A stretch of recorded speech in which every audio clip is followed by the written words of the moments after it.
Hola, ¿qué tal amigos y amigas? Estamos en el canal de Nau64 en YouTube.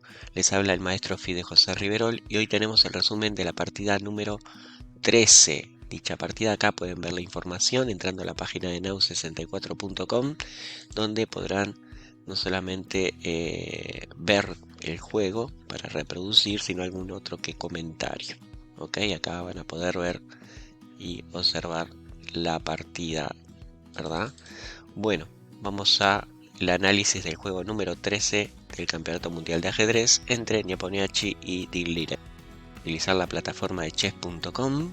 Vamos a empezar el juego donde Nipponiachi, la gran incertidumbre que existía era si podía aguantar la presión después de lo que le había sucedido el día anterior, perdiendo esa partida de negras totalmente ganada y cometiendo prácticamente unos 5 errores consecutivos.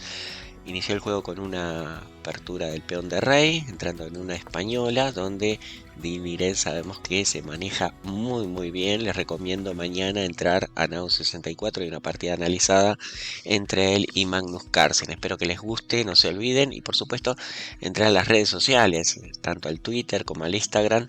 Pueden encontrarme como Nau64 o como Nau64 Ajedrez. Por supuesto, después tendremos más tarde el análisis en vivo con preguntas de la gente, de los compañeros del chat, donde siempre hacen preguntas muy interesantes. Vamos a la partida, donde Neponiachi elige la variante cerrada nuevamente y tras los movimientos tradicionales y alfil b7 acá Diliren, ¿sí? Se desvía un poco de lo tradicional, las líneas referentes más jugables con piezas negras es caballo a5 y después de alfil c2, c5, d4, dama c7, entrando otra vez en líneas tipo Chigorin, donde en esta oportunidad Firuya, que iba de piezas blancas, contra Lishenko en el máster del 2023, perdón, en el chess.com, jugó con D5 y tras caballo C4, A4, caballo B6 y consiguió una posición las negras bastante cómoda, podríamos decir. Tras alfil b7, el blanco eligió la línea con alfil e3, caballo a5, ahora sí sacó el alfil. ¿Se acuerdan que en partida anterior había jugado con a3 y el alfil había salido por a2? Había conseguido buenos juegos Neponiachi en estas posiciones. Tras c5, caballo b2, torre 8, fíjense en cómo otra vez el gran maestro Diliren utiliza la formación de Chigorin. Importante, les recuerdo nuevamente que mañana va a salir una partida al respecto, se las recomiendo, se las recomiendo ponerse al Nau 64, darle seguir al Twitter porque ahí van a tener la partida que de referencia. A4, esta es la novedad del jugador ruso, siguió con H6, D4 abriendo el centro, por D4 se cambian ahí los peones centrales y las negras meten este caballo C4 que es una bomba, ¿sí? Tocando E3 y el peón de B2. Así que bueno, la siguiente jugada de las blancas es prácticamente obligatoria y tenemos acá que este peón relativamente débil, podríamos decirle, ¿sí? Totalmente un poco fuera de aislado de sus compañeros, pero en compensación vemos que las negras tienen fuerte presión sobre el peón de E4 y además se abrió la columna B para su torre. Vamos a ver que aquí el maestro Diliren está jugando muy bien. Siguió con F3, una jugada que arregla los problemas de la defensa del peón de E4, pero crea algunas otras debilidades. Por ejemplo, fíjense en las casillas negras que mal que quedaron, y además ahora en algún momento el negro va a jugar D5 y va a abrir la posición y ahora se va a notar más. Tras alfil F8, la torre empieza a mirar con cariño al alfil de E3, por eso se retira. Y las negras meten D5, muy rápida esta jugada, ¿verdad? Ahí como pueden observar, contra alfil F2 y la mejor jugada, ahí había un error, ¿verdad? Ahí vamos a ponerle un signo de admiración, no un signo de interrogación, porque esta jugada es muy buena abriendo la posición del centro. Las negras, después de los cambios, quedan con una posición muy activa. Fíjense en este caballo, qué bonito que quedó ahí en el centro del tablero. Alfil E4 y ahora las negras juegan torre E5. Esta jugada sí es una imprecisión. Parece que a las máquinas les gustaba mucho torre B8, defendiendo al alfil y buscando jugadas como caballo F4 o mismo caballo B4, ¿no? Y después el agujerito en D3 puede hacer sufrir mucho a Neponiachi.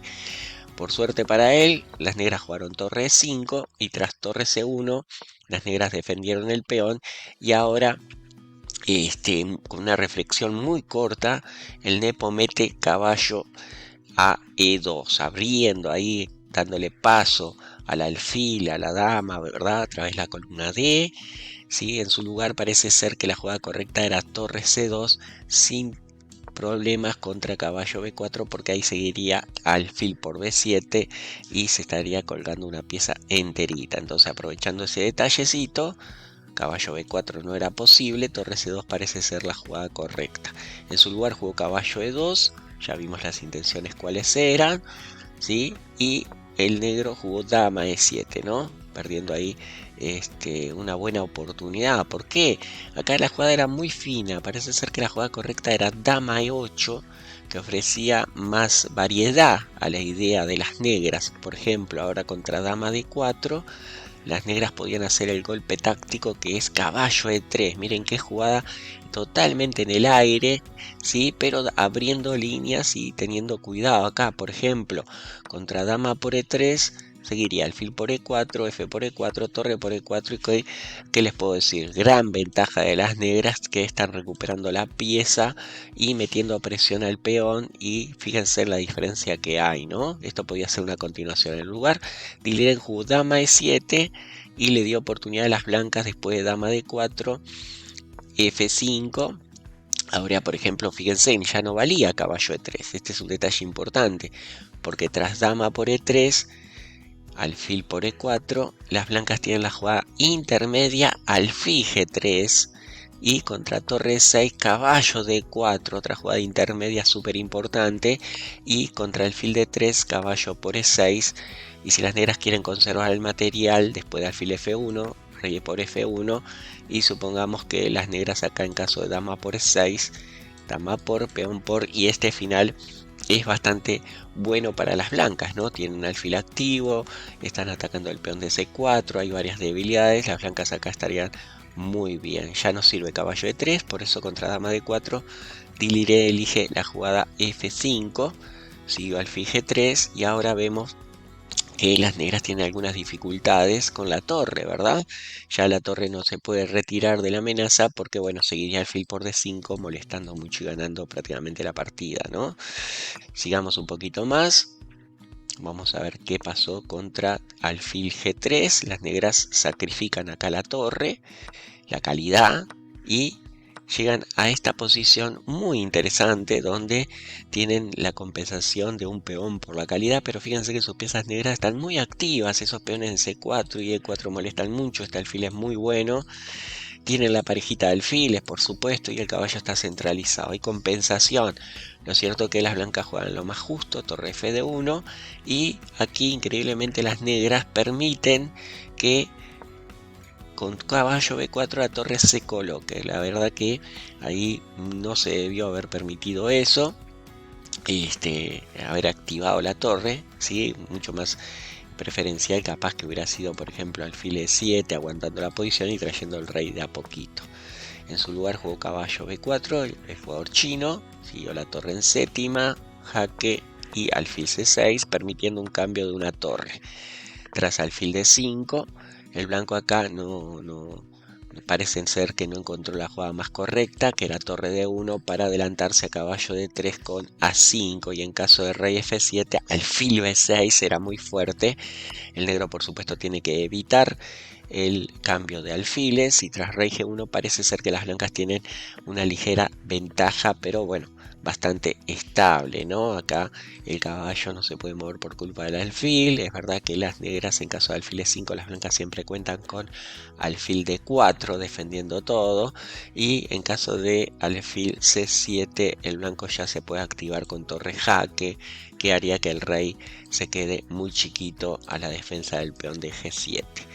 Vamos a seguir un poquito más. Después de caballo C3, el negro acá jugó caballo D3, mejoró un poco las piezas, A5, trajo el rey, torre 2, repiten la posición, y acá ninguno de los dos jugadores quiso arriesgar y tras caballo de 3, tercera repetición, dejaron un empate. Unas tablas que fueron bastante cortitas, igual de todas maneras fueron 39 jugadas, prácticamente 2 horas y pico de juego, pero que deja el marcador totalmente abierto. Todo se define en la última partida. En caso de Dean Liren, que conduce las piezas blancas, en caso de ganar sería el nuevo campeón del mundo. En caso de que la partida sea tablas, se va a jugar a un desempate y bueno, si Nieponechi gana de negras, obviamente va a ser también el campeón. Bueno, espero que les haya gustado el resumen de la jornada número 12. No se olviden de darle un like, perdón, al canal y bueno, aquellos que quieran pueden compartir todo en las redes sociales. Les mando un abrazo grandote, ¿eh? Hasta mañana.